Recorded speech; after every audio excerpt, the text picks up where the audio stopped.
So when Dancing with the Stars first hit the airwaves, that is not what it looked like. Jeff and I were full-time ballroom dance instructors when the big TV ballroom revival hit, and this was incredible. I mean, one day we would say foxtrot, and people were like, foxes trotting. And the next day they were telling us the finer points of a good feather step. And this blew our minds. I mean, all of the ballroom dance geeking out that we had always done on why salsa worked differently than the competitive rumba and why tango traveled unlike the waltz, all of that just hit the public consciousness, and it changed everything. But running parallel to this excitement, the excitement that suddenly, somehow, we were cool, there was also this reservation. Why this, and why now? Well, when Trevor and I would get together for training seminars or just for fun, we'd toss each other around, mix it up. Take a break from having to lead all the time. We even came up with a system for switching lead and follow while we were dancing as a way of taking turns, playing fair. It wasn't until we used that system as part of a performance in a small festival that we got an important tap on the shoulder. Lisa O'Connell, a dramaturg and director of a playwright center, pulled us aside after the show and said, "Do you have any idea how political that was?" So that began an 8-year collaboration to create a play which not only further developed our system for switching, but also explored the impact of being locked into a single role. And what's worse, being defined by that single role. Because, of course, classic Latin and ballroom dancing isn't just a system of dancing. It's a way of thinking, of being, of relating to each other that captured a whole period's values. There's one thing that stayed consistent, though. The man leads and the woman follows. So street salsa, championship tango, it's all the same. He leads, she follows. So this was gender training. You weren't just learning to dance, you were learning to man and to woman. It's a relic. And in the way of relics, you don't throw it out, but you need to know that this is the past. This isn't the present. It's like Shakespeare. Respect it, revive it. Great. But know that this is history. This doesn't represent how we think today.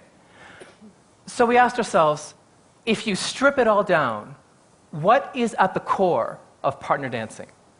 Well, the core principle of partner dancing is that one person leads, the other one follows. The machine works the same regardless of who's playing which role. The physics of movement doesn't really give a crap about your gender. So if we were to update the existing form, we would need to make it more representative of how we interact here, now, in 2015. When you watch ballroom, don't just watch what's there. Watch what's not. The couple is always only a man or a woman, together. Only, ever. So same-sex and gender nonconformist couples just disappear. In most mainstream international ballroom competitions, same-sex couples are rarely recognized on the floor, and in many cases the rules prohibit them completely. Try this. Google image professional Latin dancer, and then look for an actual Latino person. You'll be there for days. What you will get is page after page of white, straight Russian couples spray tanned to the point of mahogany. There are no black people, there are no Asians, no mixed race couples, so basically non-white people just disappeared. Even within the white, straight couple only paradigm, she can't be taller, he can't be shorter. She can't be bolder, he can't be gentler. If you were to take a ballroom dance and translate that into a conversation and drop that into a movie, we as a culture would never stand for this. He dictates, she reacts. No relationship, gay, straight, or anything that we would regard as remotely healthy or functional looks like that. And yet somehow, you put it on prime time, you slap some makeup on it, throw the glitter on, put it out there as movement, not as text. And we, as a culture, tune in and clap. We are applauding our own absence. Too many people have disappeared from partner dancing.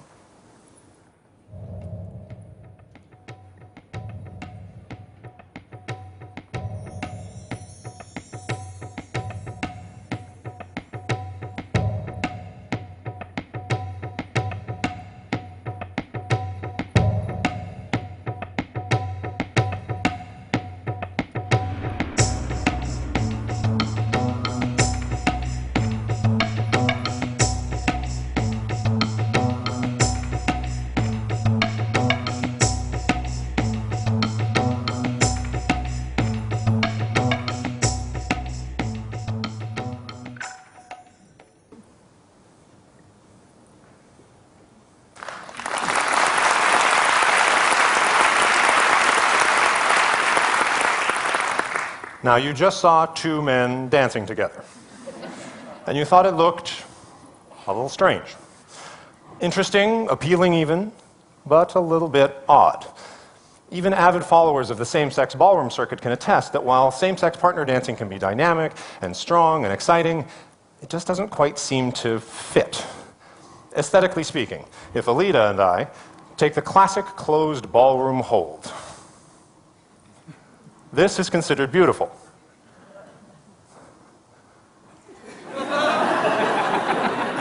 But why not this? You see, the standard image that the leader must be larger and masculine, and the follower smaller and feminine, this is a stumbling point. So we wanted to look at this from a totally different angle. So what if we could keep the idea of lead and follow, but toss the idea that this was connected to gender? Further, what if a couple could lead and follow each other and then switch back? What if it could be like a conversation, taking turns, listening and speaking, just like we do in life? What if we could dance like that? We call it liquid lead dancing. Let's try this with a Latin dance. Salsa. Now, in salsa, there's a key transitional step called the crossbody lead. We use it as punctuation to break up the improvisation. It can be a little tricky to spot if you're not used to looking for it, so here it is.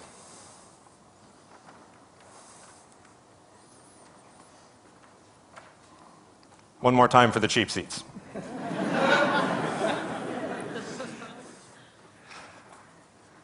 And here's the action one more time, nice and slow.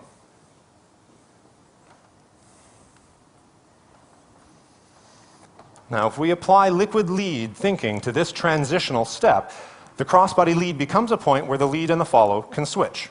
The person who's following can elect to take over the lead, or the person who's leading can choose to surrender it, essentially making it a counter crossbody lead. Here's how that looks in slow motion.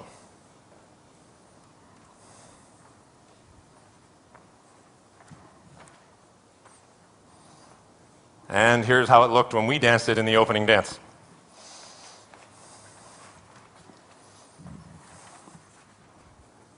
With this simple tweak, the dance moves from being a dictation to a negotiation.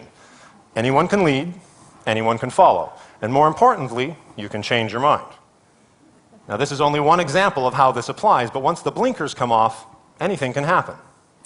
So let's look at how liquid lead thinking could apply to a classic waltz. Because, of course, it isn't just a system of switching leads, it's a way of thinking that can actually make the dance itself more efficient. So, the waltz. The waltz is a turning dance. This means for the lead that you spend half of the dance traveling backwards, completely blind.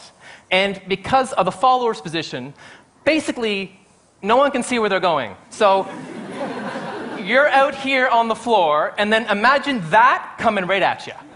Right? There are actually a lot of accidents out there that happen as a result of this blind spot. But what if the partners were to just allow for a switch of posture for a moment? A lot of accidents could be avoided. Even if one person led the whole dance but allowed this switch to happen, it would be a lot safer, while at the same time offering new aesthetics into the waltz. Because physics doesn't give a damn about your gender. Now, we've danced liquid lead in clubs, convention centers, and as part of First Dance, the play we created with Lisa, on stages in North America and in Europe. And it never fails to engage. I mean, beyond the unusual sight of seeing two men dancing together, it always evokes and engages. But why? The secret lies in what made Lisa see our initial demonstration as political. It wasn't just that we were switching lead and follow, it's that we stayed consistent in our presence, our personality, and our power, regardless of which role we were playing. We were still us. And that's where the true freedom lies. Not just the freedom to switch roles, but the freedom from being defined by whichever role you're playing. The freedom to always remain true to yourself. Forget what a lead is supposed to look like, or a follow. Be a masculine follow, or a feminine lead. Just be yourself. Now, obviously, this applies off the dance floor as well, but on the floor, it gives us the perfect opportunity to update an old paradigm, reinvigorate an old relic, and make it more representative of our era and our current way of being. Jeff and I dance partner dancing all the time with women and men, and we love it. But we dance with a consciousness that this is a historic form that can produce silence and produce invisibility across the spectrum of identity that we enjoy today. We invented liquid lead as a way of stripping out all of the ideas that don't belong to us and taking partner dancing back to what it really always was, the fine art of taking care of each other.